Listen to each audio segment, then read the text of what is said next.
Bonjour à tous et à toutes, ici Jeff-Fusil. On se retrouve aujourd'hui pour une nouvelle vidéo tuto plein air numéro 2. Aujourd'hui ça va être l'équipement. Alors, dans les tutos plein air, il va y avoir quelques vidéos qui vont aller ensemble. Et quand j'aurai fait toutes ces vidéos, je vous expliquerai comment faire comment créer une expédition proprement pour que tout soit bien organisé avec vos amis. Voilà. Alors ça c'est ça dans quelques vidéos, quand j'aurai fait quelques vidéos qui expliqueront d'abord les bases.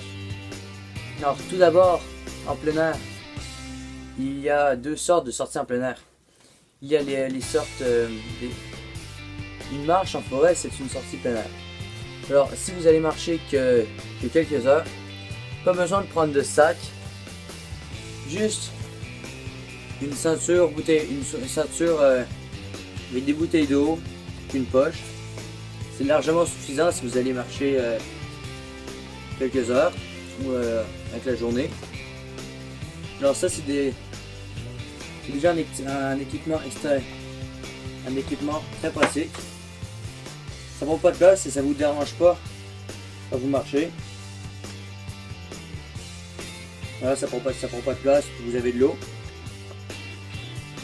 Ensuite, il y a les expéditions à plus long terme de la journée, un week-end, plusieurs jours.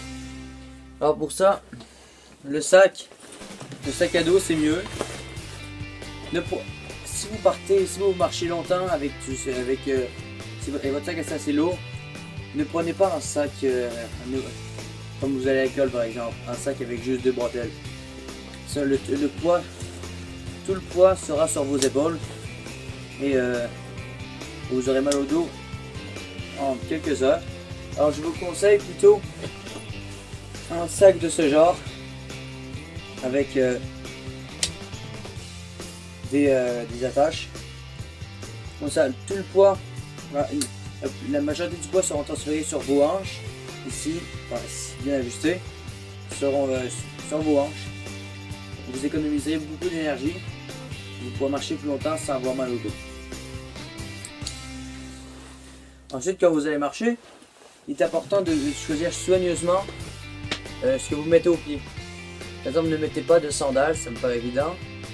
Et les chaussures de sport, c'est pas le mieux quand vous allez marcher en forêt parce qu'il y a des roches et plus de chances de foulure. Là, je vous conseille ce genre de bottes qui maintient la cheville en place, bien attachée, qui empêche les foulures. C'est quand vous allez en plein air, les vêtements que vous mettez sont aussi très importants. Genre des t-shirts comme ça, des t-shirts en polyester. En plein air, on dit souvent éviter le coton, et c'est vrai.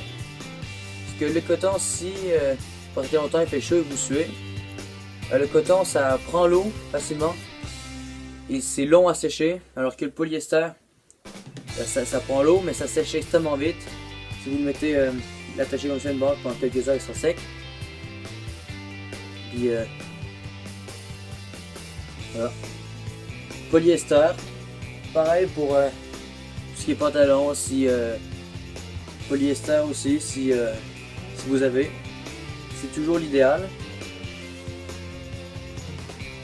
Sinon si il fait froid, si c'est l'hiver, pareil pour tout ce qui est tuque.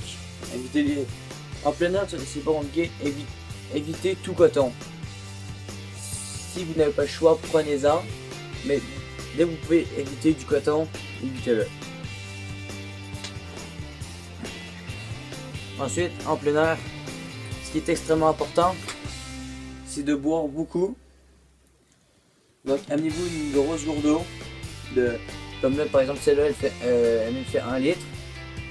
Et quand je pars me promener et que j'ai pas ma ceinture, j'en prends toujours 2 au cas où. Il faut boire énormément.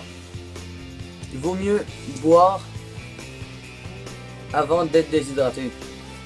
Parce qu'après quand vous êtes déshydraté, c'est déjà trop tard.